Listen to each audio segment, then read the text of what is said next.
What's going on, guys? BossOP6 here, back to another video, and today I'm going to be doing a review of NXT 2.0 to be exact. The show had its moments. There were some good parts, but there were some parts I ultimately didn't care about. Anyways, let me know down in the comment section what you guys thought about this show. So anyways, MSK, they are talking to, about winning the Dusty Cup. Oh, don't touch it or else you'll jinx us and all that stuff.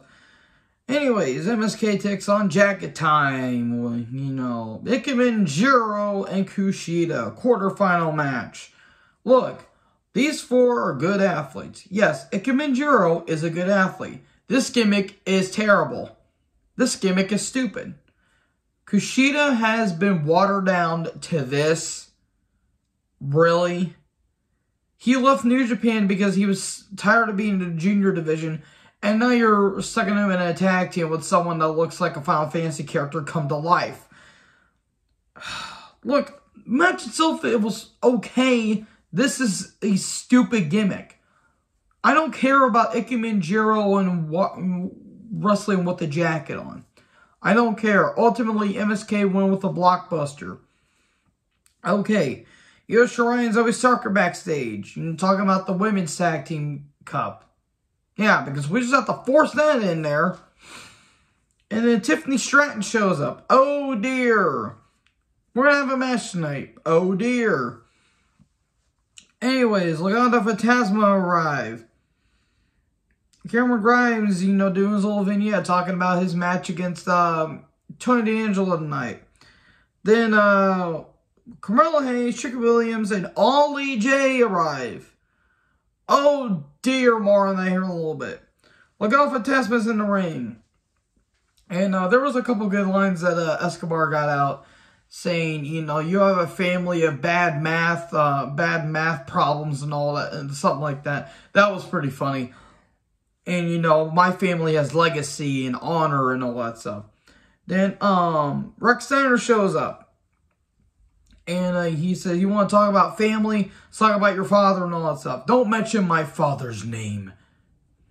I don't know why I did it like that. That sounded like a quote from a movie. But, anyways, we'll have our match on my time. And then, Wild and Mendoza try to attack Steiner, but he fights them off. We're going to have a tag match next week. But does Steiner have a tag partner? We'll find out a little bit later. Oh boy, then we get a Boa and Solo Sikoa video package talking about their no DQ False Count Anywhere match. And we have that match. I didn't care about it. Look, there was some decent moments, but Boa attacks Solo during his entrance, and then we get chairs and trash cans in the ring. And there was a butterfly suplex to a trash can, which, ouch. They go into the back. Boa gets a table. Wow, this is totally not going to be used for anything later on in the match. Foreshadowing, probably? Who knows? Anyways. They go into the back and... my God, I just did not care. I don't care about Boa. Solo Sikoa was fine. He might get caught up and join the Bloodline soon, but... overall, I just did not care about this match whatsoever. One point, the garage door got bent, and, Solo locked himself out of the door. And then Boa tries to lift up the garage door, but the garage door is bent. So this is time filler. This is wasting time, basically. But at the same time, they bent the garage door, so I don't think that was planned. And then Solo sprays him with the fire extinguisher. He runs Boa's head into the chairs set up in the corners. Then Solo gets crotched. And then a Samoan drop on the announce table. Ouch. Table didn't break. Splash on the outside through the table. 1, 2, 3, and Solo wins. Cool. Can we move on from this feud? Jesus. Anyways, Duke Hudson's backstage. He's getting prepared for his match against Guru Raj. Imperium vignette. Last week, I didn't know what Walter said, and that's his name, by the way. They're going to name him Gunther. They were going to name him Gunther Stark. They were going to name him after our Nazi pilot. Subtle, Vince. Subtle. Oh, well, I don't know if that was Vince's call. That sounds like something Bruce Pritchard would have done, but let's be face it, it's stupid. His name is not Gunther, it's Walter. He will always be Walter. You can't change his name on the fly because he is Austrian.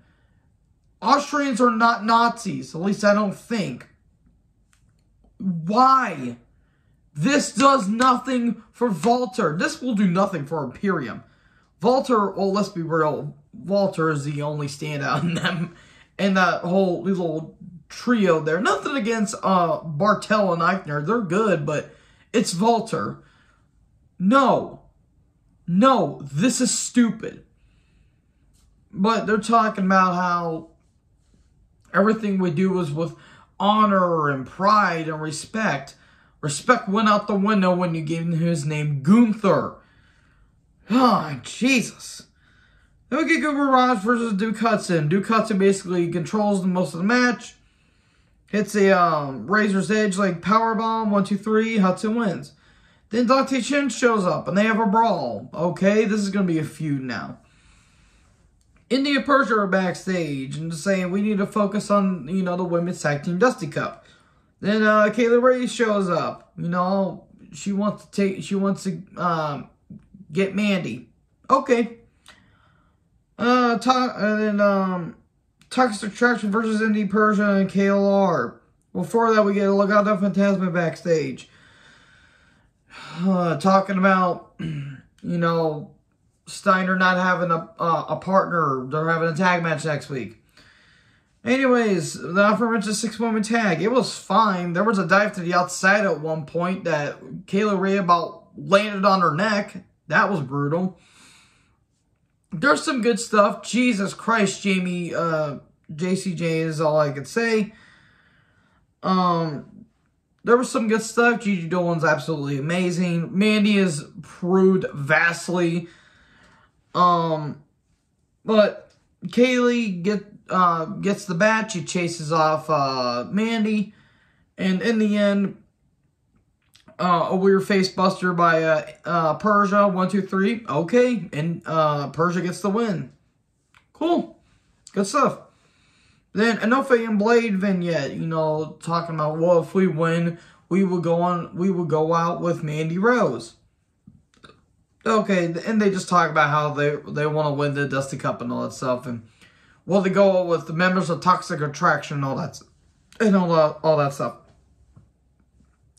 Anyways, Raquel Gonzalez is backstage, lifting weights. All of a sudden, Cora Jade shows up. She wants to be partners. No, but I want to. No, but I want to. No, what do I have to do? Prove myself? Look at me, Dad.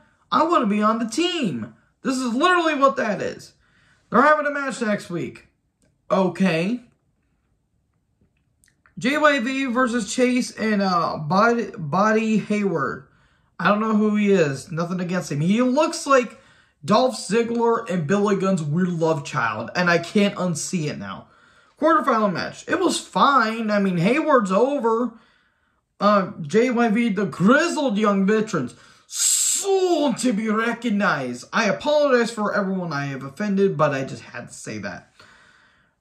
Again, the match was fine. I just don't really care about this whole Andre Chase University shtick that he's doing. In the end, Ticket to Mayhem, 1, 2, 3, JYV win. Cool. After the match, Von Wagner attacks. He's now apparently aligned himself with Robert Stone. Okay. I mean, that's probably for the best because he can't talk.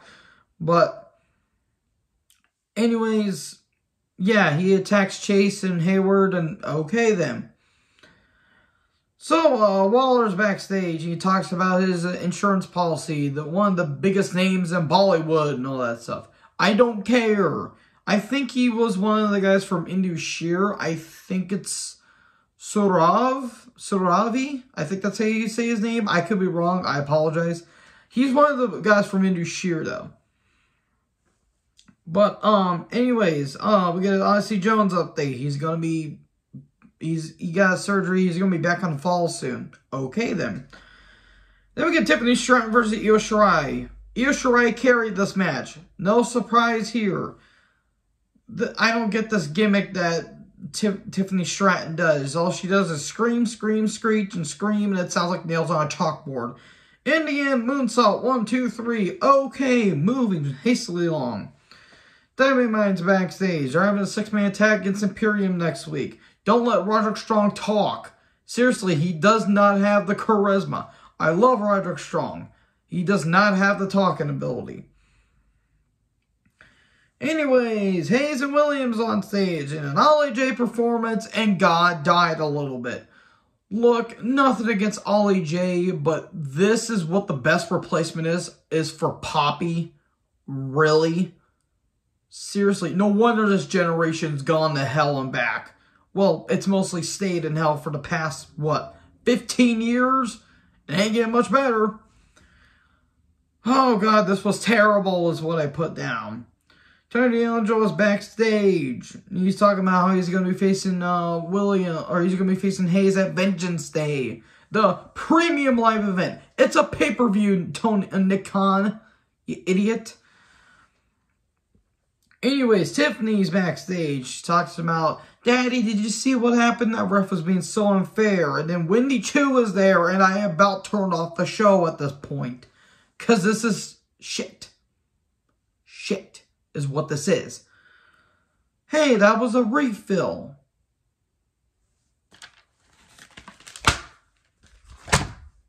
Let's move on to the main event now, shall we?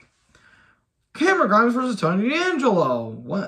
Number 1 contenders match. Whoever wins against the face Hayes at Vengeance Day. Good match. Good stuff. Tony's over with the crowd. Grimes is over as hell. Tony hits a nice suplex. Some good stuff by Grimes. In the end, Pete Dunne with the cricketback shows up. He smashes Tony's fingers with it. And the cave-in, 1, 2, 3, and Grimes wins. But it is not the end of the show. We cut to backstage where Rex Steiner's, going out in the parking lot. Looking out there for Tasman show up. And, all this buzz saying, who's Steiner's partner going to be? Well, they're about to gang up on Steiner, and all of a sudden, Ciampa shows up. Okay, we haven't seen him since New Year's Eve, which was about, 4 weeks ago? It's basically been about 4 weeks. So yeah, he shows up, and they fend off, and okay. Apparently, Ciampa's been working injured, as far as I read, but he looks fine to me, so yeah, the show was kind of there for the most part. But anyways, let me know in the comment section below what you guys think about the show. In the comment section below, make sure to like, comment, subscribe, join the herd. I'll talk to you guys next video. Peace out.